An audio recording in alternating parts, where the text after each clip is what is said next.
cuales yo habito. Y lo hicieron así los hijos de Israel, y los echaron fuera del campamento, como Jehová dijo a Moisés. Así lo hicieron los hijos de Israel. Vamos a orar. Padre Santísimo, te damos muchísimas gracias, Dios. Eres bueno.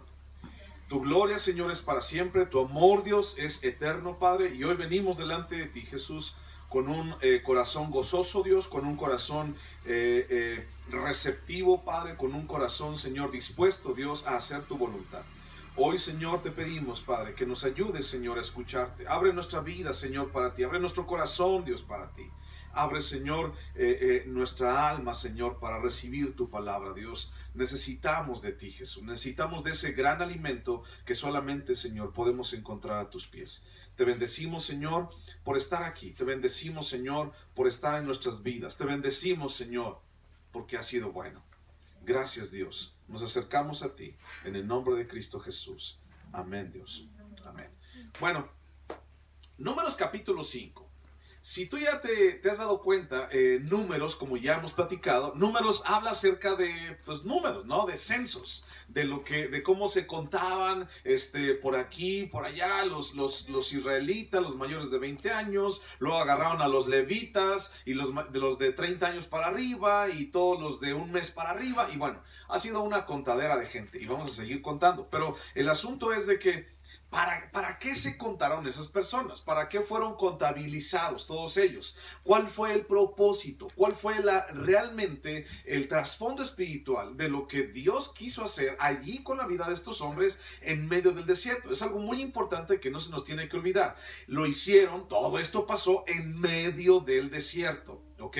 Y Dios estaba llevando al pueblo de Israel hacia el desierto, los iba a hacer caminar por el medio del desierto y los iba a llevar a la tierra prometida. Ese es el tema de Números, cómo el pueblo de Israel se agarra de la mano de Dios y cómo Dios los guía a través del desierto para llegar a la tierra prometida.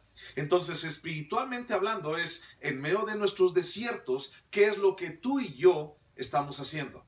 En medio de nuestros problemas, en medio de nuestras dificultades, ¿en quién estamos confiando? ¿En quién estás confiando? ¿A quién le estás dando tu vida? ¿En quién estás poniendo tus fuerzas? Podemos poner nuestras fuerzas en 1000 cosas menos en Dios. Podemos confiar en 1000 cosas menos en Dios. Y bueno, Números capítulo 5. Y dice, en el capítulo 5, el pueblo ya ha sido contado. Ya todos contaron 605,550 personas. El pueblo ya ha sido contado, ya los organizaron así en tribus, los organizaron, los de Rubén para allá, los de Simeón de este otro lado, los de Leví, ustedes van a estar aquí, van a organizarse conforme al tabernáculo, de aquí van a ser para allá, de allá van a ser para acá. Bueno, el pueblo ya ha sido contado, ya ha sido organizado para la marcha y para la batalla que se acerca. Porque también Dios los había contabilizado como un ejército. Entonces, si los contabilizó como un ejército, es porque vendría una batalla. Y en tiempo después vendría la batalla precisamente por la tierra prometida. Pero bueno, eso lo veremos más adelante. Entonces, hablando de esto, los levitas ya habían sido contados, habían sido organizados para llevar a cabo su servicio espiritual. Todos ellos iban a servir allí en el tabernáculo, todos ellos iban a estar delante de Dios. Y a primera vista parece que las reglas presentadas en estos capítulos no tienen nada que ver una con la otra. O sea, ¿qué tiene que ver el asunto de el ejército contabilizado con los levitas que estamos contando? ¿Qué tiene que ver todo eso con ahora lo que estamos viendo de, a ver, todo inmundo es echado fuera del campamento? A ver, ya no entendí, es como si nos agarraran en curva, como si estuviéramos hablando de una cosa y de repente cambiamos el tema abruptamente. Así pareciera ser, Números capítulo 5. De repente están allí hablando de los levitas y cuántos eran los de Coad y cuántos eran los de Merari, lo que vimos las semanas pasadas. Y ahora, así, de la nada, Dios está hablando, porque fue el Dios el que habló. Dice, Jehová habló a Moisés diciendo. Y entonces dice, vas a sacar a todos los inmundos del campamento. A todos aquellos que estén enfermos, a todos aquellos que tengan flujo, a todos aquellos que hayan tocado a un muerto. Entonces, estas reglas presentadas en estos capítulos, y no solamente en el 5, sino en 6, 7, 8, 9 y 10, prácticamente, antes de continuar con la otra ejecución de la voluntad de Dios, que es moverse del monte Sinaí, todas estas reglas parecieran ser que no tienen nada que ver dentro de esto. Pero estas reglas nos están hablando de una sola palabra: santidad. Santidad en medio del pueblo, ¿ok? Santidad. Y eso es algo de lo que tenemos que platicar una y otra vez, porque ya en el libro de Levítico estuvimos platicando un poquito acerca de esto, ¿no? Santidad, la santidad que Dios exigía del pueblo. Pero si el pueblo ahora quería gozar de la bendición de Dios, ¿a dónde los iban a llevar? A la tierra donde fluye leche y miel. Si el pueblo quería gozar de esta bendición de Dios, no solamente cuando llegara a la tierra donde fluye leche y miel, a la tierra de Canaán, sino también dentro de la marcha en su vida, dentro de la guerra, dentro de todos los aspectos de su vida. Si la gente quería gozar de la bendición de Dios, de la protección de Dios, de la instrucción de Dios, del abrazo de Dios, del amor de Dios a sus vidas, entonces el pueblo de Israel debía de ser un pueblo santo. Y para mantener esa santidad, el pueblo tenía que evitar lo inmundo, tenía que evitar la contaminación en todas sus formas. Entonces, queremos recordar algo muy, muy importante, muy especial. Acuérdate que el asunto de la santidad o el de ser santo no tiene que ver con esa idea que siempre nos han puesto en la cabeza durante tanto tiempo y en la religión popular, que nos habla acerca de un santo. ¿Ok?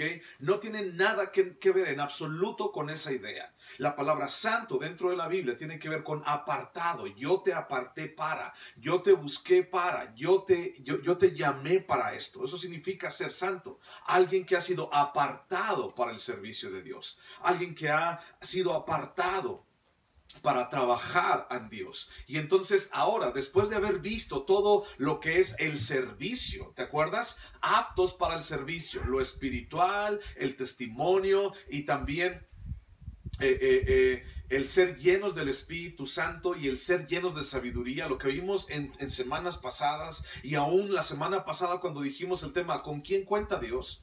O sea, no es una casualidad que después de estar hablando de servicio en nuestras vidas, ahora Dios diga, ok, ¿con cuántos cuento? Y ya de repente tú alzas la mano, ¿no? Alzas la mano bien arriba y dices, yo, conmigo cuentan, ¿no? O de repente alzas la mano así, de repente por acá, así como sin que nadie te vea, pero de si te está viendo. Entonces, de todos modos, cuenta.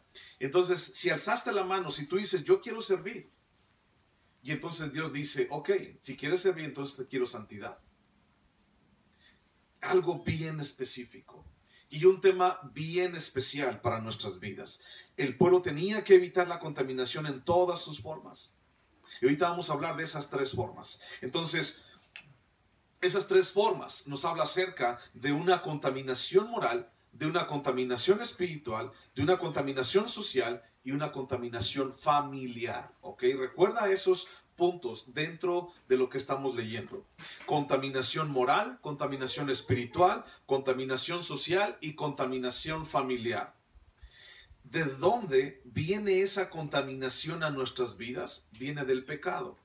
Entonces, ¿qué es lo que hace el pecado en nuestras vidas? Contamina mi familia y hace que mi familia prácticamente se destruya. Contamina mi familia, está contaminando la sociedad, el pecado está destruyendo la sociedad, contamina mi espíritu y también contamina mi moral.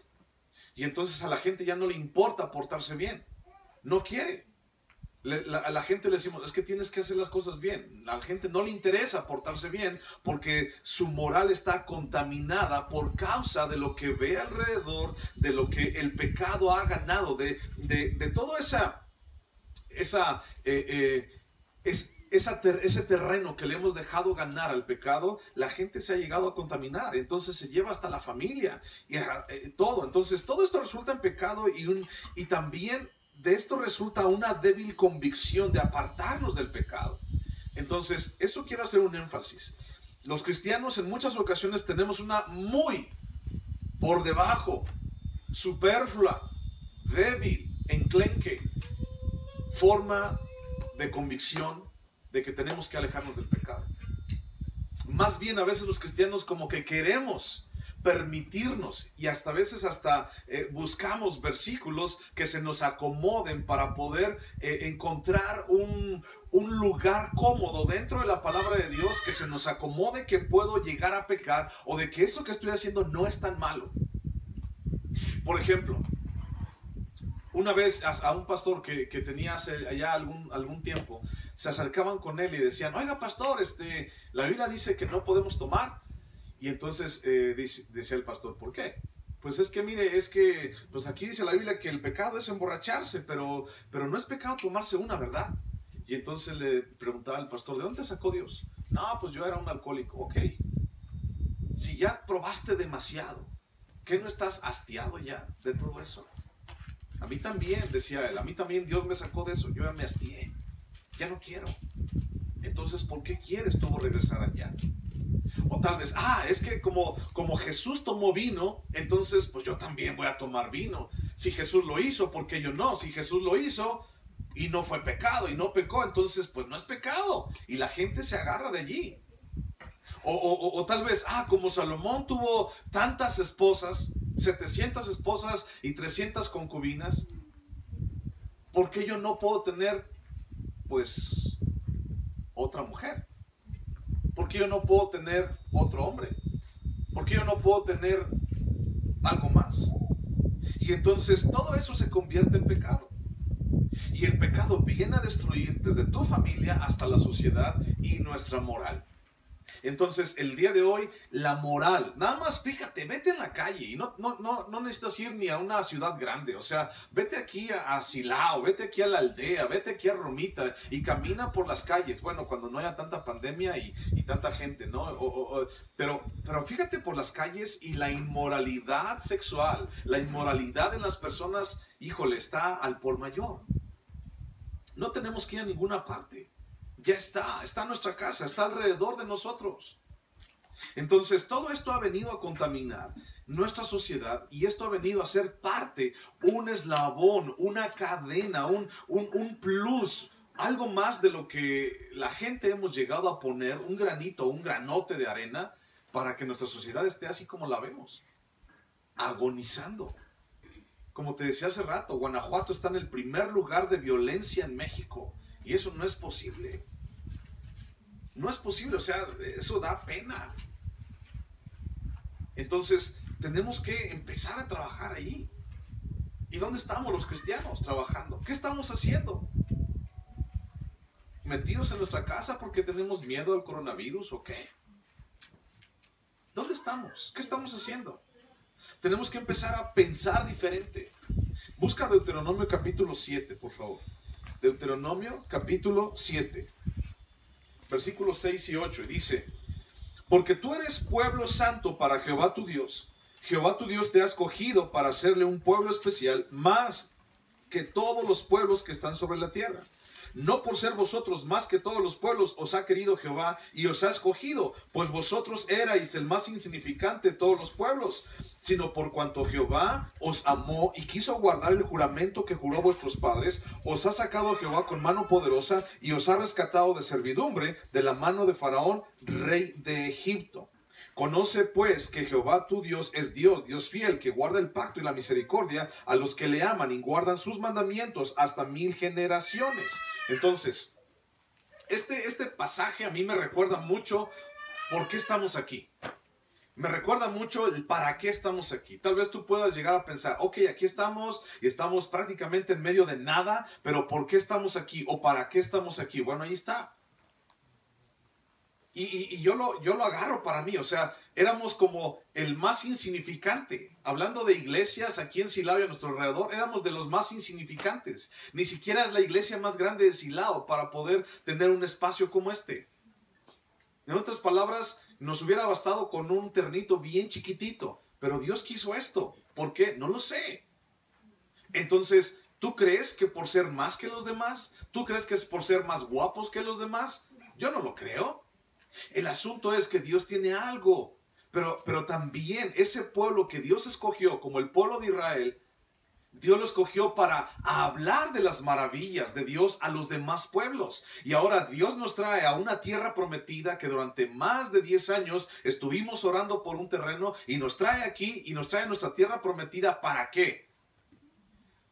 Para sentarnos en un sillón. No, nos trae para dar testimonio a las demás naciones, a los demás lugares a donde fuimos llevados, para dar testimonio de quién es Dios y lo que Él hace por nosotros.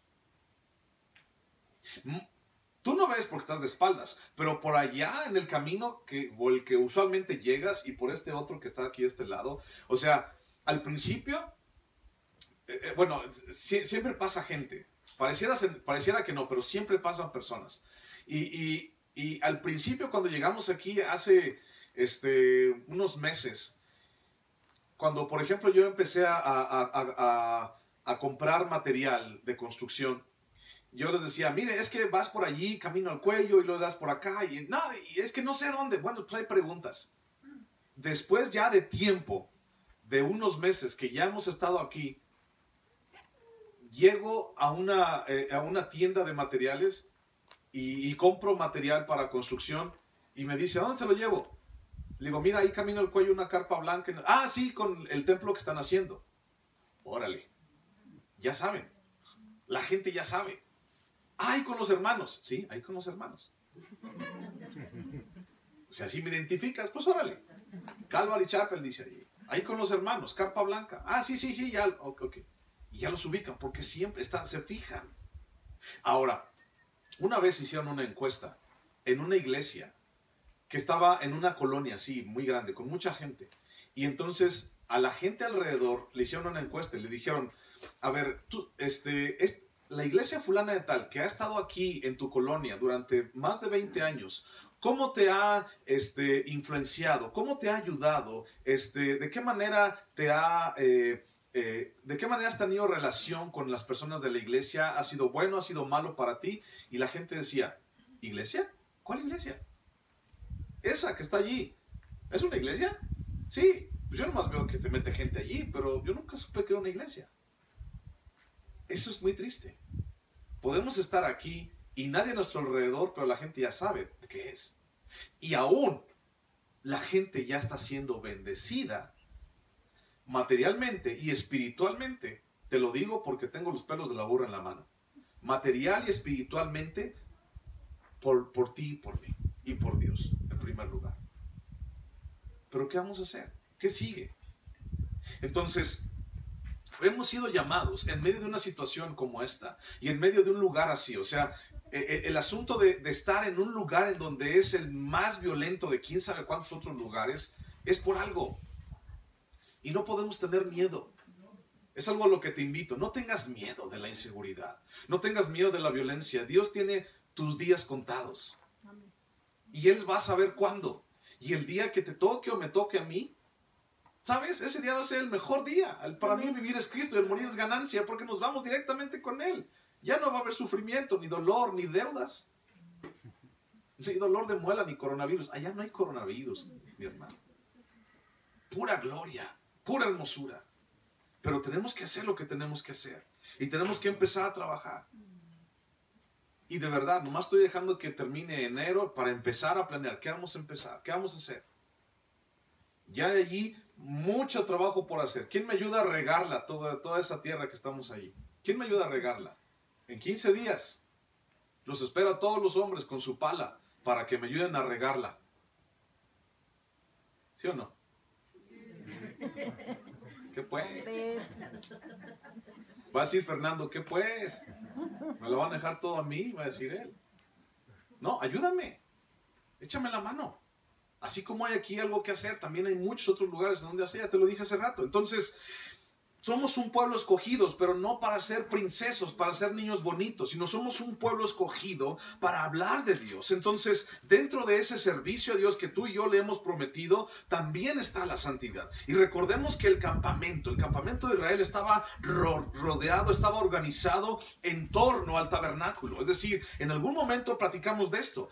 la gente tenía que alinearse con respecto al tabernáculo, ¿te acuerdas? La gente no podía ponerse en donde ellos querían. La gente no podía acampar en donde ellos se les antojara. La gente tenía que esperar a que el tabernáculo se pusiera, lo pusieran en el tabernáculo y de repente allí empezar a alinearse en base al tabernáculo, en base al lugar en donde representaba la presencia de Dios, en torno al tabernáculo. Entonces, el tabernáculo era el centro de la vida espiritual del pueblo de Israel y por eso era sagrado.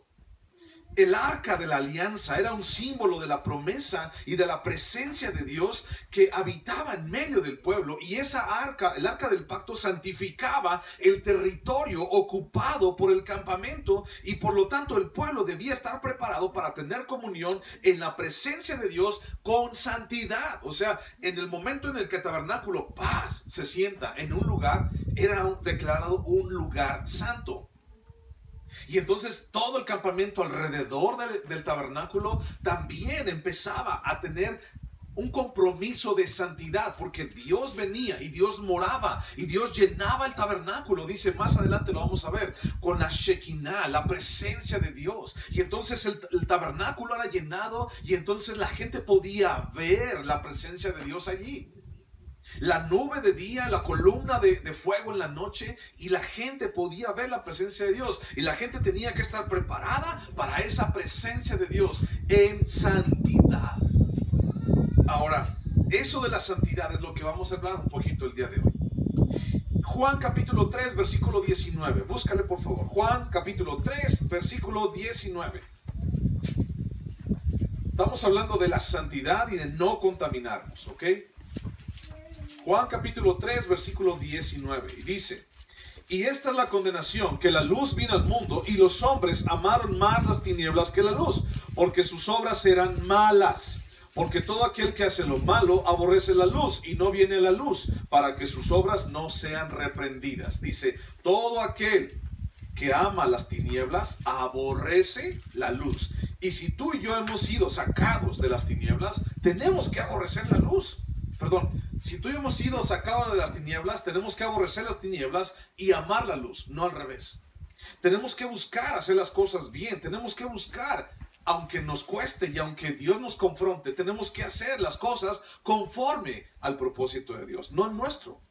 Ahora busca Romanos capítulo 2, versículo 5. Romanos 2, 5.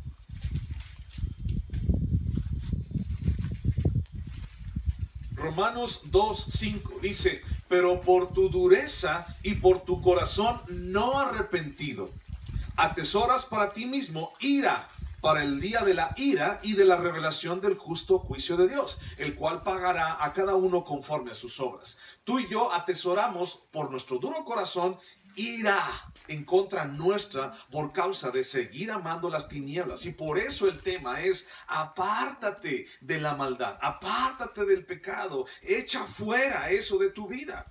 Tenemos que entenderlo. Dios buscaba hacer gente digna de la tierra prometida por medio de la separación del pecado.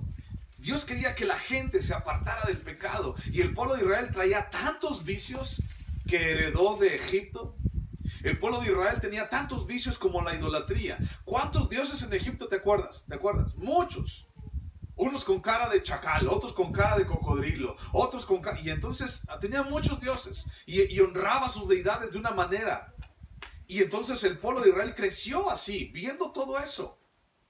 Y muchas de esas cosas las quiso reproducir, como el becerro de oro. Las quiso reproducir buscando adorar a Dios, y Dios dijo, no, así no son las cosas.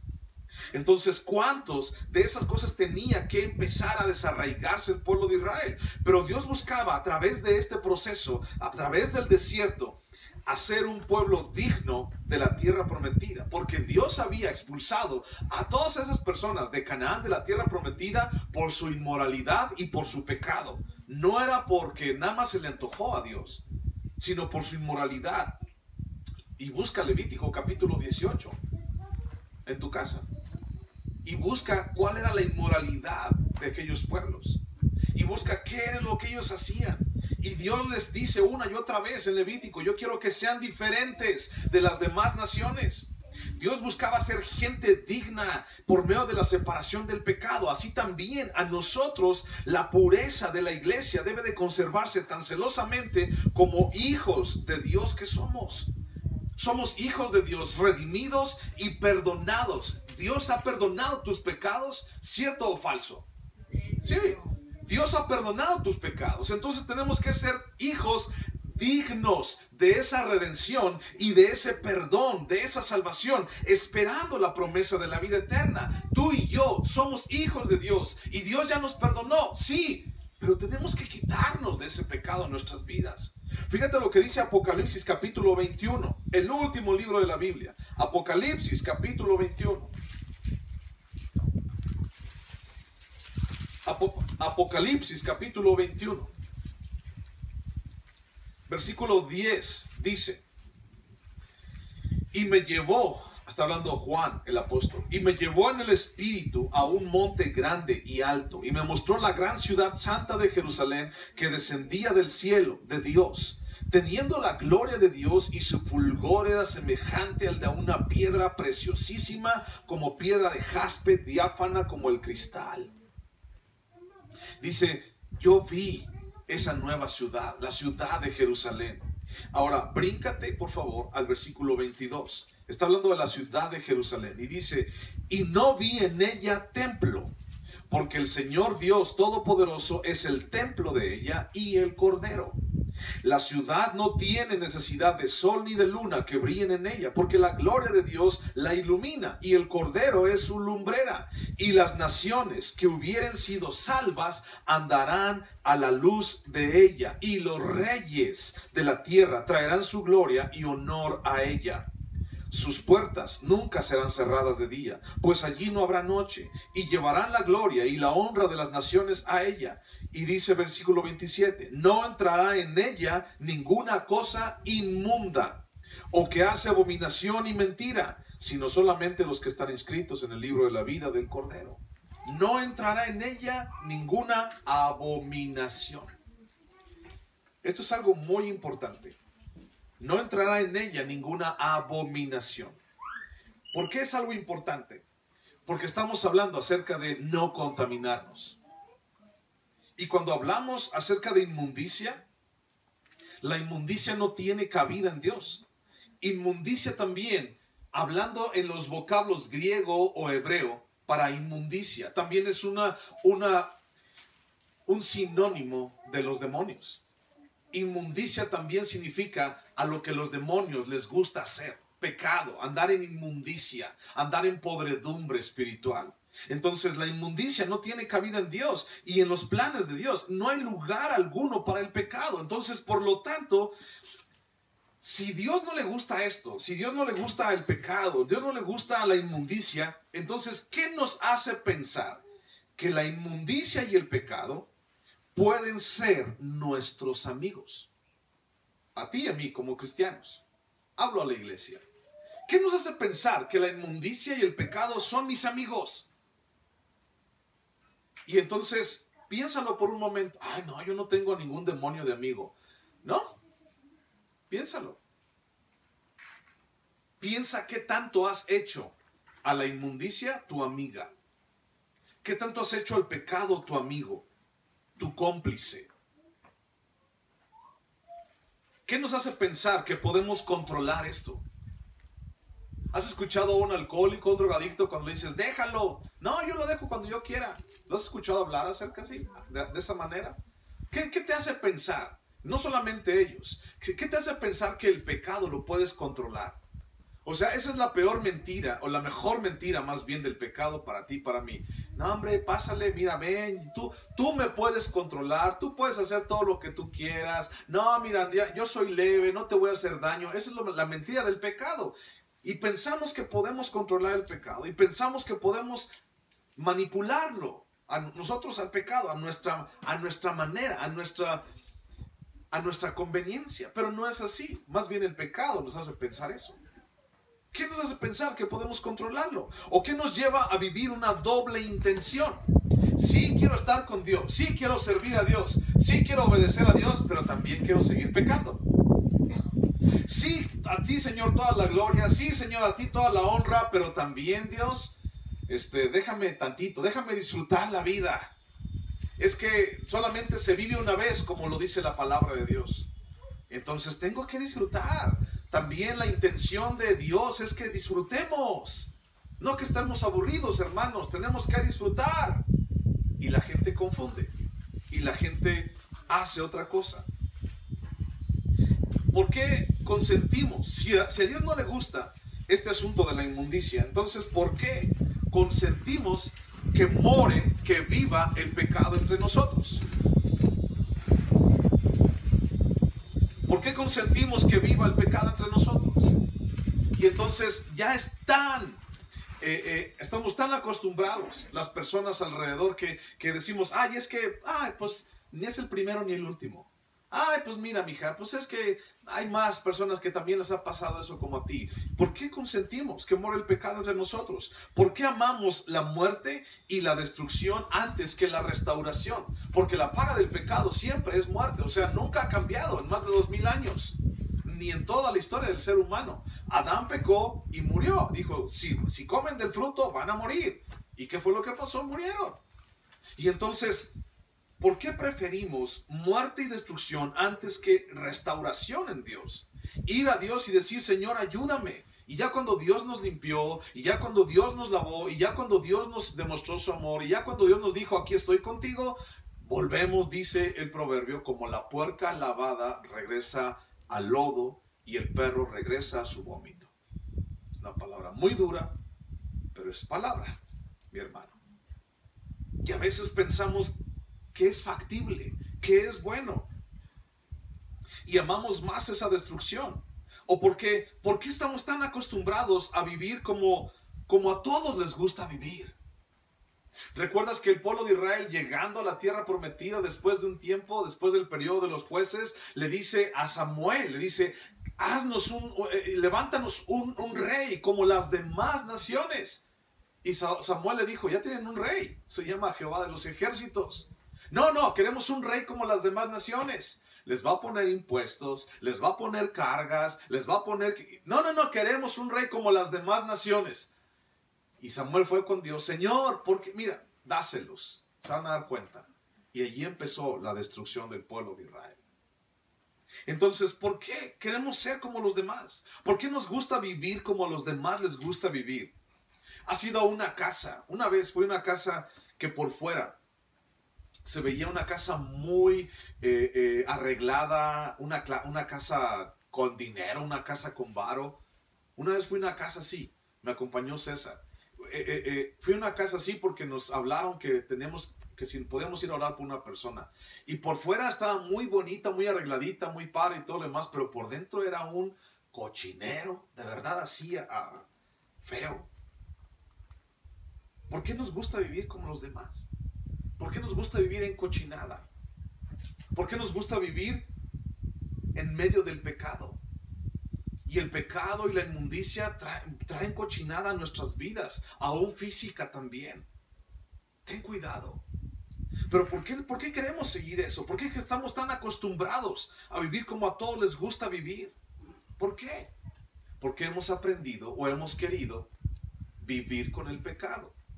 Lo hemos hecho nuestro amigo en muchas ocasiones. O tal vez tenemos una muy leve idea de convicción de pecado.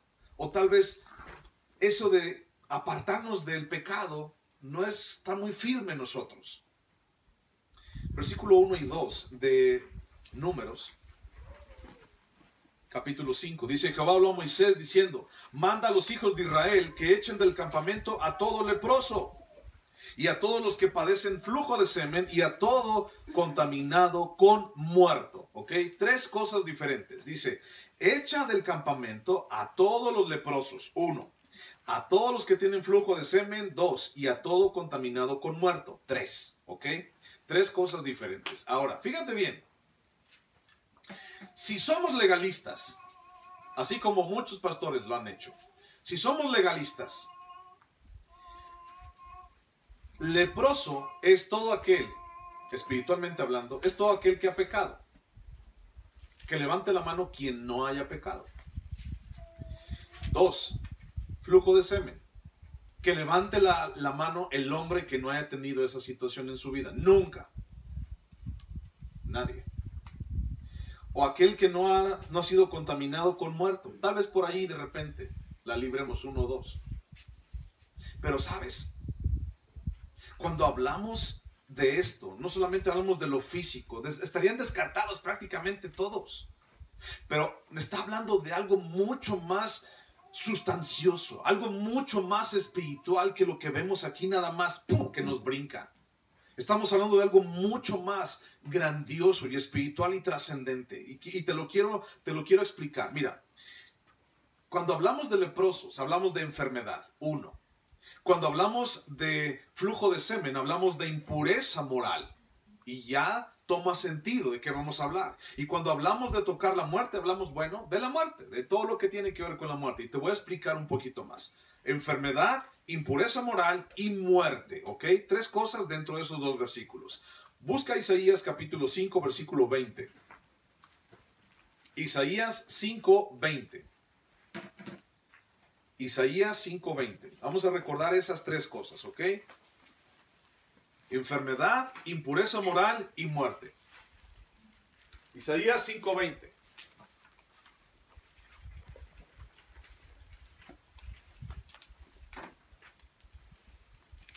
Isaías 5:20. Dice: ay de los que a lo malo dicen bueno y a lo bueno malo, que hacen de las tinieblas luz de las tinieblas y de las tinieblas luz, que ponen lo amargo por dulce y lo dulce por amargo, dice Dios. Dice, ay de aquellos que dicen a lo bueno malo y a lo malo bueno.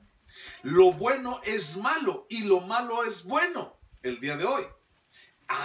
Asómate a la sociedad, asómate a lo que la gente piensa, asómate a lo que la gente tiene por sublime, por grandioso el día de hoy. En la televisión, si uno dice, soy cristiano, todos le echan piedras, todos.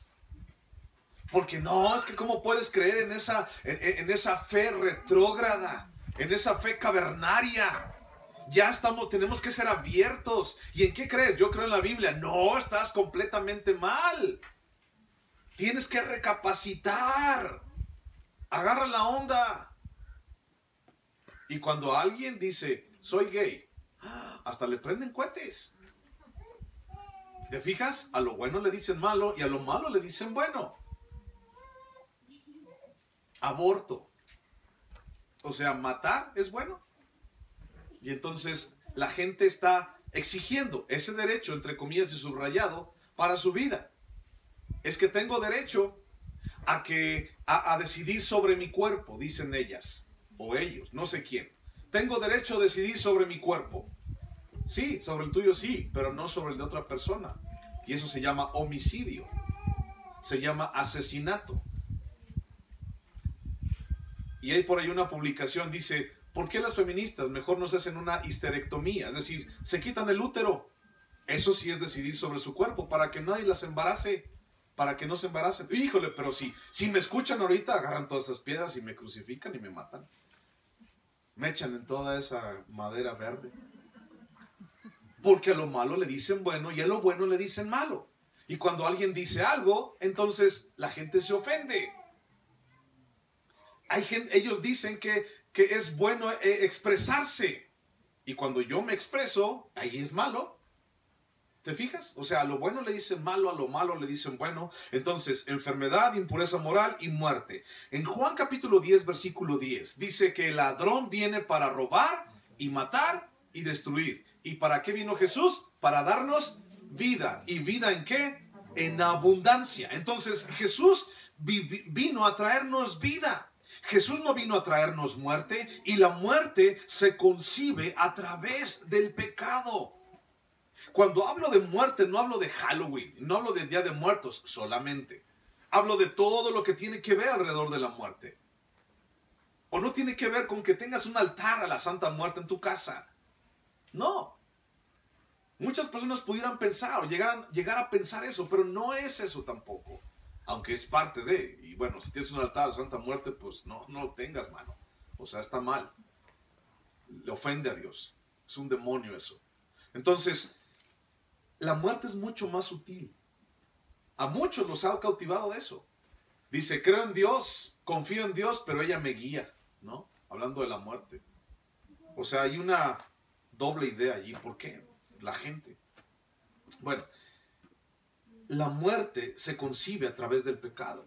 Dice Santiago capítulo 1, versículo 13 al 15, de que cada uno es tentado conforme a su propia concupiscencia. Y entonces, cuando esa concupiscencia cae en la tentación, esa tentación genera pecado y el pecado genera muerte. Entonces, la paga del pecado es muerte. El término de lo que estamos haciendo, pecando en nuestras vidas, se llama muerte. ¿Alguna vez te has acostumbrado tanto a un padecimiento en tu vida que ya forma parte de ti? ¿Alguna vez te ha pasado eso? ¿Alguna vez te ha pasado que todos los días te duele la cabeza? Por ejemplo, ¿no? Todos los días te duele la cabeza. Y ya estás tan acostumbrado a que te duele la cabeza que el día que no te duele es algo raro para ti. O te duele la rodilla, ¿no? Te duele la rodilla que se hace una costumbre para ti. Y a veces pasa desapercibido. Por ejemplo, yo sufrí de gastritis por más de 14 años. Una gastritis fea, gacha. Y todos los días era estar batallando con la acidez y estar tomando antiácidos y estar tomando un chorro de cosas para que se me quitara. Y por más de 14 años no se me quitaba. Y entonces ya era parte de mí. Ahí viene otra vez, comía y ahí viene otra vez. Es más, el agua me daba acidez. Hasta allá te llego. Yo llegué más bien. Ahorita ya no, gracias a Dios. Pero hasta el agua. Entonces, era tan parte de mí que me acostumbré a ella.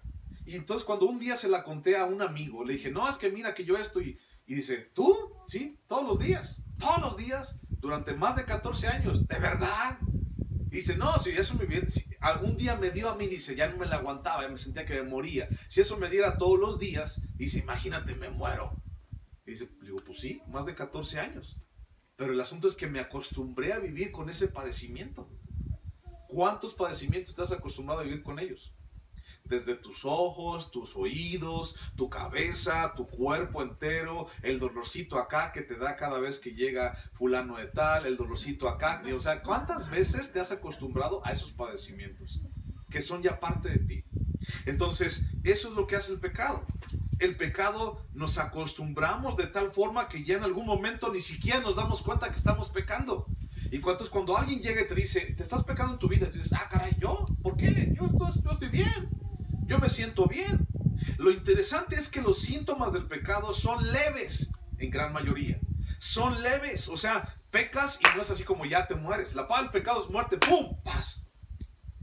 No es así siempre. Pareciera, pero no es así. El asunto es de que la paga del pecado es muerte y entonces una vez alguien llega y peca, no me pasó nada. Mira. No, la paga del pecado es muerte. No, mira, estoy tan vivito y más chulo que antes. Sigamos pecando, que al cabo no pasa nada. Pero la paga del pecado es muerte. Y eso no lo podemos ocultar.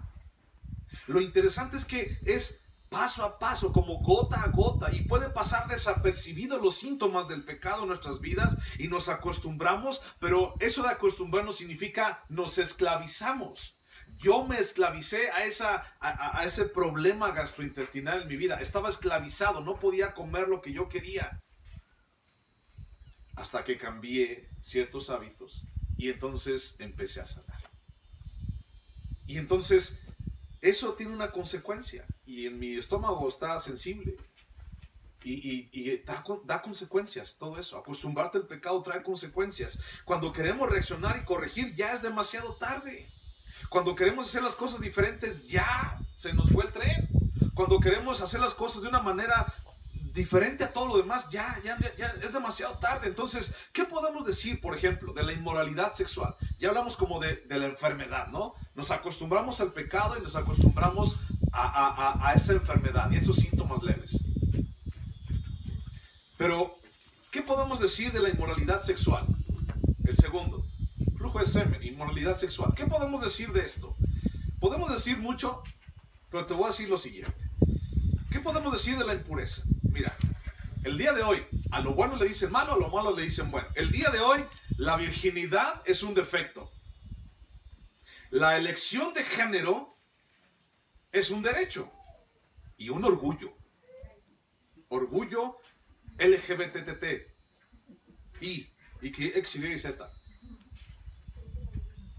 La exploración de parejas sexuales es necesaria, porque entonces tengo que encontrar mi media naranja. Tengo que encontrar el que es compatible conmigo en todos los ámbitos. El adulterio ya no es penado con cárcel. Y la fornicación es un buen ejercicio social para conocerse el uno al otro. A lo bueno le dicen malo y a lo malo le decimos bueno. Así está nuestra sociedad, mi hermano. Eso es lo que nos rodea a ti y a mí. Checa las noticias. Checa los noticieros, los noticiarios. Checa esas noticias que te llegan a tu teléfono inteligente y ve de qué están hablando. Checa la música que actualmente la gente está, o los jóvenes están escuchando, y fíjate de qué está hablando. No nada más, no nada más la escuches, no nada más la oigas, perdón, escúchala. Escucha lo que dice, escucha lo que hay. Primera, enfermedad. Segundo, inmoralidad. Tercero, muerte.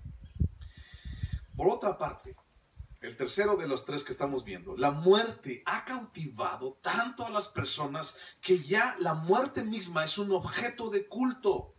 Es una fuente de dirección y de sabiduría y de bendición. De verdad, la muerte ya la toma la gente como una bendición. Y no está hablando de la muerte de los hijos de Dios, sino la muerte. Ya, es que la muerte me bendice, la muerte me da, la muerte me protege. Y hasta la muerte en México ya es un orgullo nacional. O sea, muchas otras tradiciones no lo son, pero sí el vestirme de calaverita, ¿no? Ya es un orgullo nacional. Y ya se hacen festivales nacionales y concursos nacionales de quién se disfraza y quién se viste mejor de calavera, de muerte, de Catrín o de Catrina. Y es un orgullo nacional. Esto es nuestra identidad nacional. De verdad, yo digo, neta, de veras, ¿esa es tu identidad nacional? ¿Te identificas con la muerte? Yo no, perdóname, pero yo no. Es que no eres mexicano. Soy hasta los huesos. Soy macho de rancho, dicen por ahí. No te crees. Pero la gente de verdad se identifica con la muerte. Se identifica con esto. Y es tan sutil. Y la muerte los va a destruir en algún momento. Y la gente no se está dando cuenta porque es bien sutil. Son síntomas muy leves que la gente se acostumbra a vivir con ellos. Estamos mal y no lo sabemos. O más bien, no queremos darnos cuenta de que estamos mal también. Y en muchas ocasiones preferimos seguir sabiendo que estamos mal a que alguien nos diga que estamos mal. Fíjate lo que dice Jeremías 3:24. Jeremías 3:24.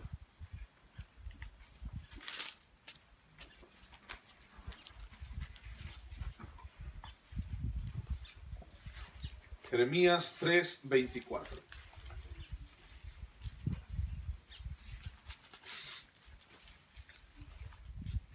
¿Lo tienes? Dice: confusión consumió el trabajo de nuestros padres desde nuestra juventud, sus ovejas, sus vacas, sus hijos y sus hijas. Yacemos en nuestra confusión y nuestra afrenta nos cubre, porque pecamos contra Jehová nuestro Dios, nosotros y nuestros padres, desde nuestra juventud y hasta este día, y no hemos escuchado la voz de Jehová nuestro Dios. Por causa de no escuchar la voz de Dios, ¿qué fue lo que pasó a la sociedad en aquel entonces? Confusión. Confusión consumió el trabajo de sus padres. Ahora, ahí mismo, en Jeremías capítulo 44. Jeremías capítulo 44. Versículo 4. Jeremías 44, 4.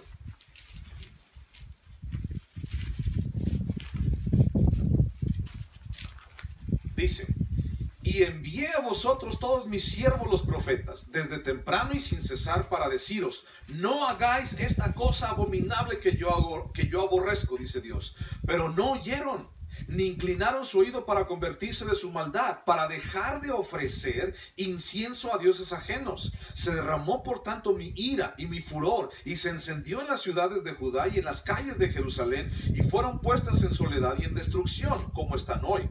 Ahora pues, así ha dicho Jehová de los ejércitos, Dios de Israel: ¿por qué hacéis tan grande mal contra vosotros mismos, para ser destruidos el hombre y la mujer, y el muchacho y el niño, y el de pecho de en medio de Judá, sin que os quede remanente alguno, haciéndome enojar con las obras de vuestras manos, ofreciendo incienso a dioses ajenos en la tierra de Egipto, a donde habéis entrado para vivir, de suerte que os acabéis, y seáis por maldición y por oprobio a todas las naciones de la tierra? ¿Os habéis olvidado de las maldades de vuestros padres, de las maldades de los reyes de Judá, de las maldades de sus mujeres, de vuestras maldades y de las maldades de vuestras mujeres que hicieron en la tierra de Judá y en las calles de Jerusalén? No se han humillado hasta el día de hoy, ni han tenido temor, ni han cambiado en mi ley, ni en mis estatutos, en mi ley, ni en mis estatutos, los cuales puse de delante de vosotros y delante de vuestros padres. No han caminado en mi ley, dice Dios. Por eso están como están. ¿Por qué la sociedad está como está? ¿Por qué hay tanta violencia? ¿Por qué hay tantos secuestros? ¿Por qué hay tantos muertos? ¿Por qué hay tanta droga? ¿Por qué hay tantos inmoralidad? ¿Por qué hay tanta enfermedad? ¿Por qué hay tantas cosas? Porque la gente no hace o no ha querido escuchar lo que Dios le dice que haga. Porque pensamos que Dios no sabe de nuestras vidas. Pensamos que Él no le importa. Pensamos que, ¿qué va a saber Dios de mí? Y dice el versículo 7, ¿por qué te haces daño a ti solo? ¿Por qué os hacéis tan grande mal contra vosotros mismos para ser destruidos? El pecado lo único que hace es destruirte, hermano. Destruir nuestras vidas, destruir nuestro corazón, destruir nuestra sociedad, nuestra familia, nuestro entorno, destruir nuestro trabajo, destruir todo lo que hay a nuestro alrededor. Y dice Dios: ¿por qué te haces a ti mismo tanto daño? ¿Por qué insistes en seguir haciendo lo que no es bueno para ti? Y la gente no ha querido escuchar de Dios. ¿A cuántas personas le has tú compartido de Dios, por ejemplo? O le has dicho: Dios te ama. O le has dicho: mira, te invito a la iglesia. ¿Cuánta gente le has compartido? ¿Cuánta gente le has invitado? Y la gente se saca. Y la gente no va. O la gente no viene. O la gente no escucha. O la gente dice: no me molestes. Tú lo tuyo y yo lo mío. ¿Cuántas veces le ha dicho a tu papá, a tu mamá, a tu tío, a tus hijos que no conocen de Dios? Les has dicho: mira, conoce, mira, acércate. Déjame en paz, papá. Usted su vida, yo la mía. Hijo, mira, es que, pues sí, pero sí estoy mal y esto, pero mira, Dios me va a ayudar, ¿no? Te invito a la iglesia, tío. Sí, después voy. Es que está re lejos, ya se fueron bien lejos, mijo. Ya está re lejos, hasta allá, hasta el cuello. No, es que, mira, mejor voy a la que está aquí a un ladito. La que está a un ladito es la Santa Capilla de la Santa Muerte. Y la gente prefiere. Versículos 3 y 4 de capítulo 5 de Números. Los últimos versículos, capítulo 3 y 4. Y dice: así a hombres como a mujeres echaréis, fuera del campamento los echaréis, para que no contaminen el campamento de aquellos entre los cuales yo habito. Y lo hicieron así los hijos de Israel, y los echaron fuera del campamento, como Jehová dijo a Moisés. Así lo hicieron los hijos de Israel. Esa era la orden. Saquen a todos esos, a los que están enfermos de lepra, a los que tienen flujo y también a los que han tocado muerto. Sáquenlos del campamento. Ahora, fíjate bien, eso de sacarlos fuera del campamento no es así como que expúlsalos, quémalos en leña de pirul verde. No, pareciera ser que sí. Alguien legalista pudiera decir: expúlsalos, no los dejes. Pero ¿sabes algo?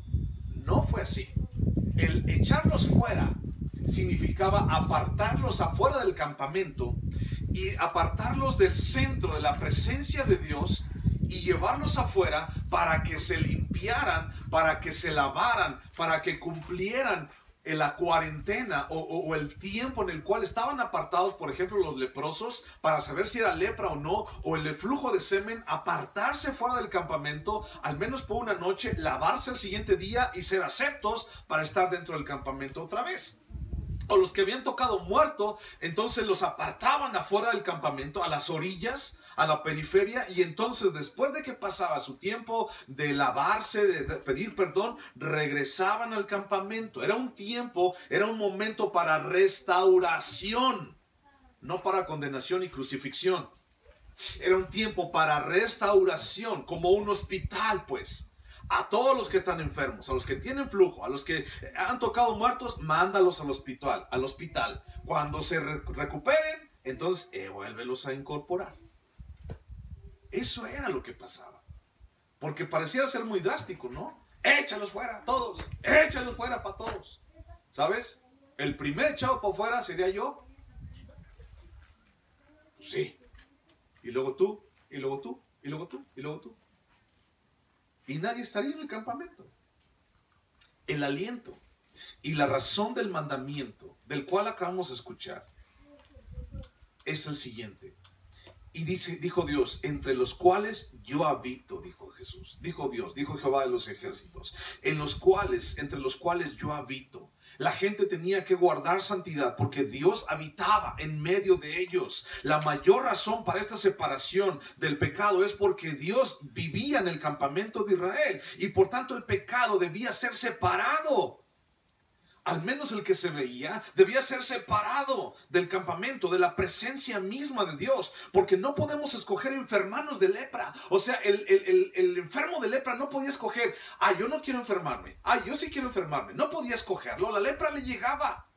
No podía escoger eso, pero sí podían evitar pecar. Y el día de hoy no podemos negar nuestra naturaleza pecaminosa. Somos hijos de Adán y nos equivocamos y la regamos una y otra vez y volvemos a regarla. Sí, no podemos negar eso, pero sí podemos evitar pecar para no enfermarnos de lepra.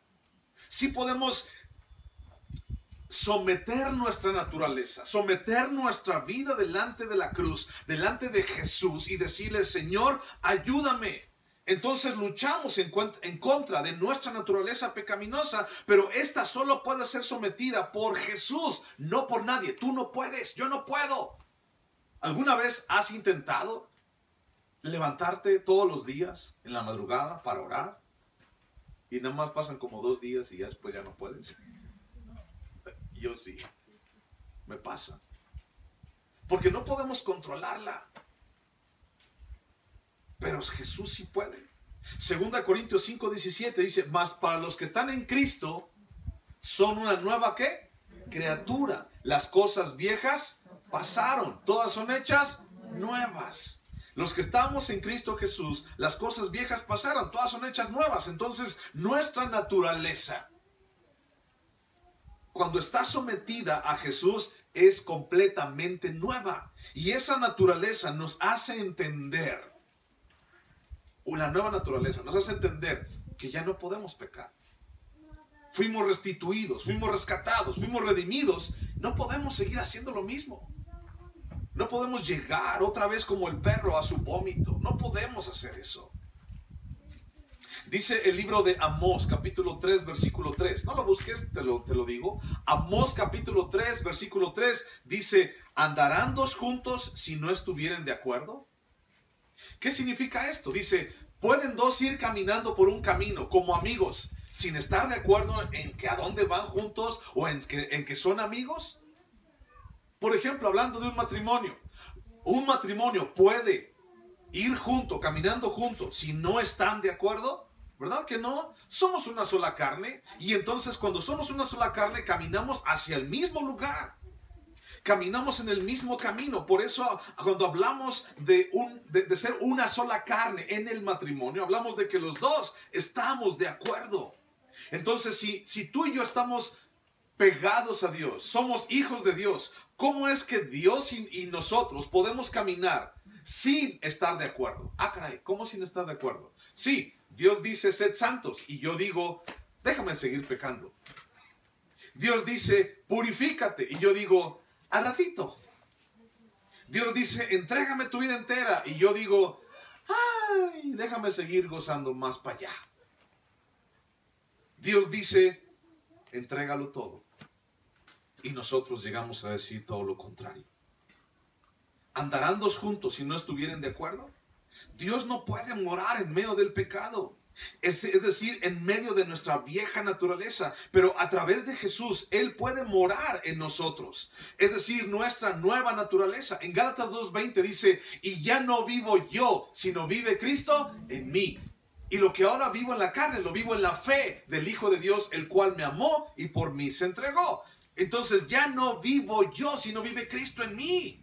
En la nueva naturaleza, Él puede habitar en mi corazón. Por eso es necesario que Jesús tome el control de mi vida y de mi corazón para que Dios no vea esa vieja naturaleza, sino vea lo que Jesús hizo, el justo muriendo por los injustos, y entonces nos da vida y nos hace a ti y a mí templos de Dios.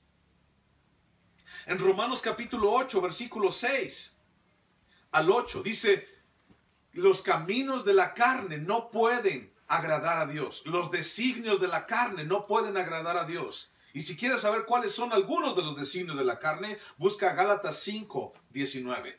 Allí viene una lista funesta de los caminos, de las consecuencias de la carne.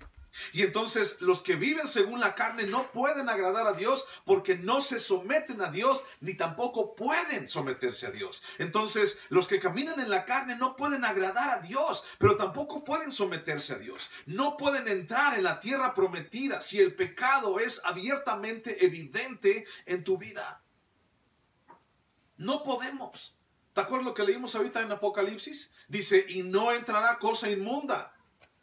Imagínate tú y yo cargando nuestro costalito, nuestro morral lleno de pecados. No puede, no podemos. O te quedas afuera o te quedas adentro.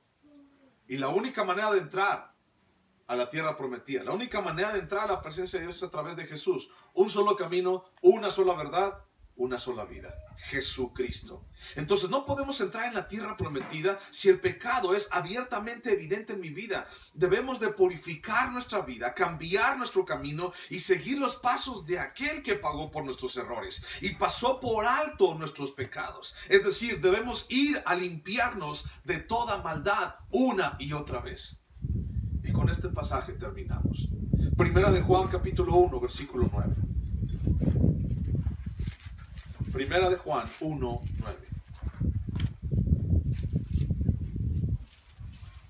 La intención del mandamiento de sácalos a todos del campamento si están enfermos de lepra o si tienen flujo, si tocaron muerto. La intención era santidad, de la presencia de Dios habitando en medio de su pueblo. Es como si la presencia de Dios quemara ese pecado. Y Dios diciendo, fíjate bien lo que te voy a decir. Y Dios diciendo, sácalos del campamento. Pareciera ser así como algo malo, ¿no? Yo tengo pecado, sácalo del campamento. Ay, aquí no hay amor en esta iglesia. Ay, misericordia aquí. Fíjate bien. Dios dijo eso por amor a las personas. No porque no tolere a las personas. Te voy a decir por qué por amor. Porque Dios en su infinita misericordia no quiere que nadie se pierda, sino que todos procedan al arrepentimiento. Entonces, qué fácil hubiera sido llegar Dios en su presencia en medio del campamento y quemar a toda la bola de pecadores, leprosos, inmundos y que tocaron hartos muertos. Qué fácil hubiera sido para Dios hacer eso. Señor, quémalos a todos, mira, de una vez. Es más, ¿te los llevas o te los mando? Quémalos a todos, Señor. Bola de pecadores. Bola de inmundos. Pero Dios decía, no, échalos fuera. Y deja que pase su tiempo de purificación para que vuelvan otra vez a mí. Es una sentencia y es un mandamiento de amor para las personas. Igual que para ti y para mí, el día de hoy es un mandamiento de amor. Echa fuera el pecado. Deja de estar haciendo eso. Deja de estar pecando de la manera como pecas tan deliberadamente. Deja de estar sumido en tu error. Deja de estar sumido en tu egolatría. Deja de estar sumido en tu orgullo, en tu soberbia. Deja de estar metido en tus sentimientos, en tu depresión, en tu ansiedad, en tus nervios que tanto daño te hacen. Deja de estar metido en tu ideología. Ya somos idiosos. Deja de estar metido en tus vicios, en tus malos hábitos. Deja de estar metido allí y ve, echa fuera todo eso, purifica tu vida y empieza a regresar a Dios nuevamente. Hazlo, porque es un mandamiento de amor, no un mandamiento de condena y de fuego eterno. Es un mandamiento en el cual Dios dice, arregla tu vida, porque yo voy a venir aquí con mi presencia. Y si estás cerca con tu pecado, vas a ser consumido. Y no quiero que seas consumido. Mejor, échalo afuera. Yo llego aquí. Y cuando estés listo, y cuando seas perdonado, y cuando seas limpiado y purificado, regresas aquí a la presencia. Un mandamiento de amor. Y el último pasaje es Primera de Juan, capítulo 1, versículo 9. Si confesamos nuestros pecados, Él es fiel y justo para perdonar nuestros pecados y limpiarnos de toda maldad. Si decimos que no hemos pecado, le hacemos a Él mentiroso y su palabra no está en nosotros. Hijitos míos, estas cosas os escribo para que no pequéis. Y si alguno hubiere pecado, abogado tenemos para con el Padre, a Jesucristo el justo. Y Él es la propiciación por nuestros pecados. Y no solamente por los nuestros, sino también por los de todo el mundo. Si hay pecado, entonces échalo fuera. Si hay pecado, entonces ve y limpia tu vida. Ve y purifícate y confiesa. Y la única forma de lavar nuestra vida y nuestros pecados es a través de la sangre de Jesús. Él es la propiciación por nuestros pecados. Hazlo. No consientas en que el pecado viva en tu casa, en que el pecado esté contigo, en que el pecado esté en tu vida y acostándose contigo en tu cama. No consientas eso. No es tu amigo. Te va a destruir. Échalo fuera. Amén. Oramos. Padre, una vez más, Señor, nos alegramos, Padre, que estés aquí. De que tu amor, Señor, nos abrace. Y aún, Señor, en medio de un mandamiento tan difícil, Señor, nos hagas entender, Jesús, que lo único que quieres es bondad, bendición a nuestras vidas. Pareciera ser, Señor, que es un mandamiento bien duro para ellos. Igual también para nosotros. Si nosotros hubiésemos sido parte del pueblo de Israel, hubiera sido muy duro, Señor. Pero tú lo dijiste por una razón. Por amor. Porque de tal manera has amado al mundo que mandaste a tu único Hijo para que todo aquel que en Él cree no se pierda, sino tenga vida eterna. Y hoy, Señor, queremos agradecer eso. Agradecer tu amor, tu vida y agradecer, Señor, tu muerte en la cruz por nosotros. Gracias por escucharnos. Y gracias, Dios, por permitirnos ser tus hijos. Quiero invitarte, así con tus ojos cerrados. Si tú no has recibido a Cristo en tu corazón, si tú no le has hecho a Él el dueño de tu vida, y si quieres hoy pedirle perdón y arrepentirte, te invito a que lo hagas ahí en tu lugar. Y le digas esto: Señor Jesús, hoy me arrepiento, Señor, de quién soy. Hoy me arrepiento, Señor, de lo que he sido. Y me avergüenzo, Señor, de haber pecado en contra de ti. Te pido perdón, Señor. Te pido que limpies mi vida. Que la limpies, Señor, de pecado. Quiero estar en tu presencia. Señor, tú moriste en la cruz por mí, Jesús, y pagaste mi deuda. Hoy acepto tu sacrificio por mí en la cruz. Te doy gracias y me acerco a ti. Hoy te entrego mi corazón y mi vida. Y hoy te reconozco como mi Señor y mi Salvador. En el nombre de Cristo. Amén, Dios. Amén. Muchísimas gracias por venir. Dios los bendiga. Acuérdense las mujeres en su reunión virtual, los viernes, oración. Háblanos para apuntar tus oraciones o tus necesidades, por favor, para estar orando los viernes. Por favor, apúntanos, apunta en un papelito, házmelo llegar, mándame un mensaje, queremos estar orando por ti. ¿De acuerdo? Dios los bendiga.